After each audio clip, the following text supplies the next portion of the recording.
ಸಂತ್ರಸ್ತನಿಗೆ boring ಆಸ್ಪತ್ರೆಯಲ್ಲಿ ವೈದ್ಯಕೀಯ ಪರೀಕ್ಷೆಗೆ ಬೋರಿಂಗ್ ಆಸ್ಪತ್ರೆಯಲ್ಲಿ ಸಿದ್ಧತೆ ನಡೆಸಲಾಗ್ತಾ ಇದೆ. ಸಂತ್ರಸ್ತನ ಬೋರಿಂಗ್ ಆಸ್ಪತ್ರೆಗೆ ಕರೆತಂದಂತ ಪೊಲೀಸರು ಆಸ್ಪತ್ರೆಗೆ ಕರೆತಂದು ಅಲ್ಲಿ ಮೆಡಿಕಲ್ ಚೆಕಪ್ ಅನ್ನು ಮಾಡಲಾಗಿದೆ. ಹೊಳೆನರಸೀಪುರದಿಂದ ಆಸ್ಪತ್ರೆಗೆ ಕರೆತಂದಿದ್ದಾರೆ. ಸದ್ಯಕ್ಕೆ ಸಂತ್ರಸ್ತನಿಗೆ ಕೌನ್ಸಿಲಿಂಗ್ ಮುಗಿಸಿರುವಂತ ಡ್ಯೂಟಿ ಡಾಕ್ಟರ್ ಹೆಚ್ಚಿನ ಪರೀಕ್ಷೆಗೆ ಹಿರಿಯ ವೈದ್ಯರು ಬರಬೇಕಾದಂತಹ ಹಿನ್ನೆಲೆ ಕೆಲ ಹೊತ್ತಿನಲ್ಲೇ ಹಿರಿಯ ವೈದ್ಯರಿಂದ ವೈದ್ಯಕೀಯ ಪರೀಕ್ಷೆ ನಡೆಯಲಿದೆ. ಸಂತ್ರಸ್ತನಿಗೆ ವೈದ್ಯರಿಂದ ನಡೆಯುವಂತಹ ವೈದ್ಯಕೀಯ ಪರೀಕ್ಷೆ ಹೊಳೆನರಸೀಪುರದಿಂದ ಈಗ ಬೆಂಗಳೂರಿಗೆ ಬೋರಿಂಗ್ ಆಸ್ಪತ್ರೆಗೆ ಕರ್ಕೊಂಡು ಬರಲಾಗಿದೆ. ಇನ್ನೇನು ಕೆಲವೇ ಹೊತ್ತಿನಲ್ಲಿ ಆ ಒಂದು ಮೆಡಿಕಲ್ ಚೆಕಪ್ ಕೂಡ ನಡೆಯಲಿದೆ. ಇದು ಸಂತ್ರಸ್ತನಿಗೆ ಬೋರಿಂಗ್ ಆಸ್ಪತ್ರೆಯಲ್ಲಿ ಸದ್ಯಕ್ಕೆ ಸಿದ್ಧತೆಗಳನ್ನ ಮಾಡಿಕೊಳ್ಳಲಾಗಿದೆ.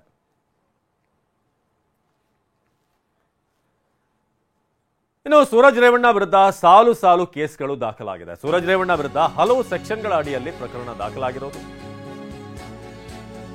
ಯಾವ್ಯಾವ ಸೆಕ್ಷನ್ ಅಂತ ನೋಡೋದಾದ್ರೆ ಐಪಿಸಿ ಸೆಕ್ಷನ್ 377 ಇದು ಮೊದಲ ಸೆಕ್ಷನ್. ಐಪಿಸಿ ಸೆಕ್ಷನ್ 377 ಬಲವಂತವಾಗಿ ಅಸಹಜ ಲೈಂಗಿಕ ಕ್ರಿಯೆ.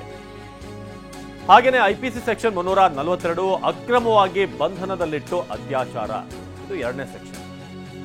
ಹಾಗೆ 506 ಐಪಿಸಿ ಸೆಕ್ಷನ್ ಜೀವ ಬೆದರಿಕೆ ಹಾಕಿದ್ದಾರೆ ಎಂದು ಕೇಸ್. ಇದು ಸೂರಜ್ ರೇವಣ್ಣ ವಿರುದ್ಧ ದಾಖಲಾಗಿರುವಂತಹ ಸೆಕ್ಷನ್ಗಳು 377, 342, 506 ಅಡಿಯಲ್ಲಿ ಕೇಸ್ ದಾಖಲಾಗಿದೆ. ಜಗದೀಶ್ ಈ ಬಗ್ಗೆ ಹೆಚ್ಚಿನ ಮಾಹಿತಿಯನ್ನ ನೀಡ್ತಾರೆ ಈ ಮೆಡಿಕಲ್ ಟೆಸ್ಟ್ ಸಂಬಂಧಪಟ್ಟ ಹಾಗೆ. ಜಗದೀಶ್, ಈಗ ಮೆಡಿಕಲ್ ಟೆಸ್ಟ್ ನಲ್ಲಿ ಒಂದಷ್ಟು ಪ್ರಕ್ರಿಯೆಗಳಾಗುವಂತದ್ದೇ, ಜೊತೆಗೆ ಇಲ್ಲಿ ಸೆಕ್ಷನ್ಗಳ ಬಗ್ಗೆ ಕೂಡ ನಾವು ನೋಡ್ತಾ ಇದ್ವಿ. ಬಹುತೇಕ ಗಂಭೀರ ಸೆಕ್ಷನ್ಗಳೇ ಕೂಡ ಇರೋದು ಇದರಲ್ಲಿ. ಸೊ ಈಗ ಮೆಡಿಕಲ್ ಚೆಕಪ್ ಸಂಬಂಧಪಟ್ಟ ಹಾಗೆ ಏನೇನು ಡೆವಲಪ್ಮೆಂಟ್ ಆಗ್ತಿದೆ ಅಂತ? ಖಂಡಿತ ಅವಿನಾಶ್, ಈಗ ಕೇಳಿ ಬಂದಿರುವಂತಹ ಆರೋಪ ಸಾಕಷ್ಟು ಗಂಭೀರ ಆಗಿದ್ರು ಕೂಡ ಜೊತೆಗೆ ಸಾಕಷ್ಟು ಸೂಕ್ಷ್ಮವಾದಂತಹ ವಿಚಾರ ಆಗಿದೆ. ಯಾಕಂದ್ರೆ ಈ ರೀತಿಯಾದಂತಹ ಆರೋಪ ಒಬ್ಬ MLC ಮೇಲೆ ಈ ರೀತಿಗೆ ಕೇಳಿ ಬರುತ್ತೆ ಅಂದ್ರೆ ಈ ಪ್ರಕರಣದ ತನಿಖೆ ಸಾಕಷ್ಟು ಸೂಕ್ಷ್ಮವಾಗಿರುತ್ತೆ.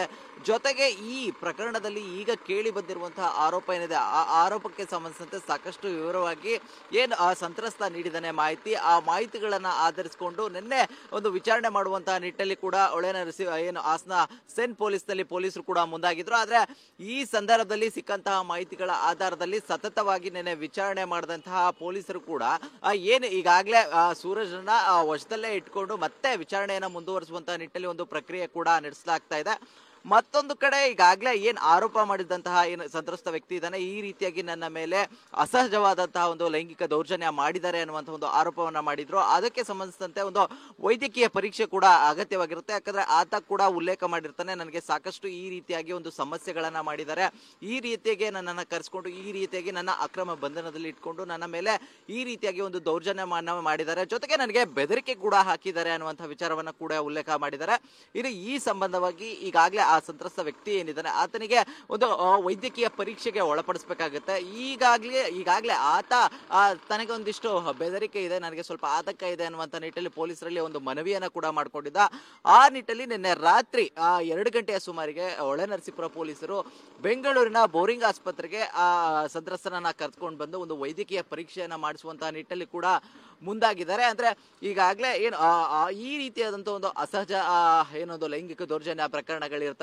ಈ ಸಂದರ್ಭದಲ್ಲಿ ವೈದ್ಯಾಧಿಕಾರಿಗಳು ಏನು ಸಂಬಂಧಪಟ್ಟಂತಹ ಒಂದು ವೈದ್ಯಕೀಯ ಒಂದಿಷ್ಟು ಪರೀಕ್ಷೆಗಳನ್ನ ವಿಶೇಷವಾಗಿ ಮಾಡ್ತಾರೆ. ಅಂದ್ರೆ ಏನು ಸಂತ್ರಸ್ತನ ದೇಹದ ಮೇಲೆ ಇರುವಂತಹ ಒಂದು ಗುರುತುಗಳಾಗಿರ್ಬೋದು, ಗಾಯಗಳಾಗಿರ್ಬೋದು, ಜೊತೆಗೆ ಆತ ಆರೋಪ ಮಾಡಿರುವಂತಹ ಒಂದು ವಿಚಾರಗಳಿಗೆ ಸಂಬಂಧಿಸಿದಂತಹ ಒಂದಿಷ್ಟು ವೈದ್ಯಕೀಯ ಪರೀಕ್ಷೆಗಳ ಮುಖಾಂತರವಾಗಿ ಕಲೆ ಹಾಕುವಂತಹ ಒಂದು ಸಾಕ್ಷ್ಯಗಳಾಗಿರ್ಬೋದು, ಈ ರೀತಿಯಲ್ಲಿ ಒಂದಿಷ್ಟು ಮಾಹಿತಿಗಳನ್ನ ಕಲೆ ಹಾಕುವಂಥದ್ದು, ಅಂದ್ರೆ ಪರೀಕ್ಷೆಗಳನ್ನ ವಿವಿಧ ರೀತಿಯಲ್ಲಿ ಒಂದು ಪರೀಕ್ಷೆಗಳನ್ನ ಮಾಡುವಂತಹ ಮುಖಾಂತರವಾಗಿ ಸಂಘಟಿಸುವಂತಹ ಒಂದು ಪ್ರಯತ್ನ ಕೂಡ ಮಾಡಲಾಗುತ್ತೆ. ಇನ್ನು ನಿನ್ನೆ ರಾತ್ರಿ ಬಂದಂತ ಸಂದರ್ಭದಲ್ಲಿ ರಾತ್ರಿಯಲ್ಲಿ ಡ್ಯೂಟಿ ಯಾರು ವೈದ್ಯರು ಇರ್ತಾರೆ ಅವರು ನಾರ್ಮಲ್ ಆಗಿ ಒಂದು ನಾರ್ಮಲ್ ಚೆಕಪ್ ಅನ್ನ ಮಾಡಿ ತೆರಳಿರುವಂತದ್ದು. ಅಂದ್ರೆ ಇವತ್ತು ಭಾನುವಾರ ಆಗಿದೆ. ಜೊತೆಗೆ 9 ಗಂಟೆಯ ನಂತರವಾಗಿ ಹಿರಿಯ ಅಧಿಕಾರಿಗಳು ಕೂಡ ವೈದ್ಯಾಧಿಕಾರಿಗಳು ಕೂಡ ಬರ್ತಾರೆ. ಆ ಸಂದರ್ಭದಲ್ಲಿ ಈ ಪ್ರಕರಣಕ್ಕೆ ಸಂಬಂಧಿಸಿದಂತೆ ಬೇಕಾಗಿರುವಂತಹ ವೈದ್ಯಕೀಯ ಪರೀಕ್ಷೆಗಳೇನೇನಿವೆ ಅವೆಲ್ಲವನ್ನು ಕೂಡ ಮಾಡುವಂತಹ ನಿಟ್ಟಲ್ಲಿ ಕೂಡ ಅಧಿಕಾರಿಗಳು ಮುಂದಾಗ್ತಾರೆ. ಜೊತೆಗೆ ಈಗಾಗಲೇ ಇನ್ನು ಈ ಪ್ರಕರಣಕ್ಕೆ ಸಂಬಂಧಿಸಿದಂತೆ ಹಾಕಿರುವಂತಹ ಸೆಕ್ಷನ್ಗಳಲ್ಲಿ ಸಾಕಷ್ಟು ಗಂಭೀರ ಆಗಿರುವಂತದ್ದು 377 ಈಗಾಗಲೇ ಹೇಳಿರುವಂತದ್ದು. ಅಂದ್ರೆ ಈ ರೀತಿಯಾದಂತಹ ಒಂದು ಗಂಭೀರವಾದಂತಹ ಆರೋಪ ಸೂರಜ್ ರೇವಣ್ಣ ಮೇಲೆ ಬಂದಿರುವಂತದ್ದು ಈಗಾಗಲೇ ಸಾಕಷ್ಟು ಸೂಕ್ಷ್ಮವಾಗಿದೆ. ಜೊತೆಗೆ ಇದರ ಅಸತ್ಯಾಸತ್ಯತೆಗಳನ್ನ ಕಂಪ್ಲೀಟ್ ಆಗಿ ತನಿಖೆ ಮಾಡಬೇಕಾಗುತ್ತೆ. ಯಾಕಂದ್ರೆ ಇಲ್ಲಿ ದೂರು ಮತ್ತೆ ಪ್ರತಿ ದೂರು ಎರಡೂ ಕೂಡ ದಾಖಲಾಗಿರುವಂತದ್ದು. ಹಾಗಾದ್ರೆ ಈಗ ಆರೋಪ ಮಾಡಿರುವಂತಹ ಸಂಬಂಧವಾಗಿ ಕಲೆ ಹಾಕುವಂತಹ ಒಂದು ಸಾಕ್ಷಿಗಳು ಮತ್ತೊಂದು ಕಡೆ ಆದ್ರೆ ಈಗಾಗಲೇ ಸೂರಜ್ ರೇವಣ್ಣ ಅವರು ಕೂಡ ಪರವಾಗಿ ಕೂಡ ಮತ್ತೊಬ್ರು ಏನೊಂದು ದೂರನ್ನ ನೀಡಿದ್ದಾರೆ, ಹಣಕ್ಕೆ ಡಿಮ್ಯಾಂಡ್ ಮಾಡಿದ್ರು, ಈ ರೀತಿಯಾಗಿ ಒಂದು ಬೆದರಿಕೆ ಹಾಕಿದ್ರು ಅನ್ನುವಂಥದ್ದು ಈ ಎರಡೂ ಪ್ರಕರಣಗಳ ಸಂಬಂಧವಾಗಿ ಕೂಡ ತನಿಖೆ ಆಗುವಂಥದ್ದು.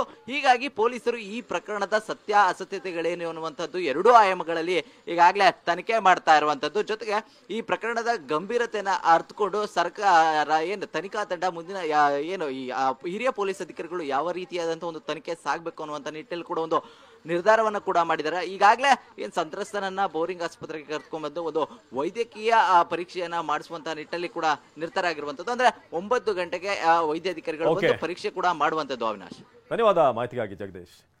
ಸೊ ಇದು ಸದ್ಯಕ್ಕೆ ಸೂರಜ್ ರೇವಣ್ಣ ಸಂಬಂಧಪಟ್ಟ ಹಾಗೆ ಈಗ ಹಲವಾರು ಸೆಕ್ಷನ್ಗಳ ಅಡಿಯಲ್ಲಿ ಪ್ರಕರಣ ದಾಖಲಾಗಿದೆ.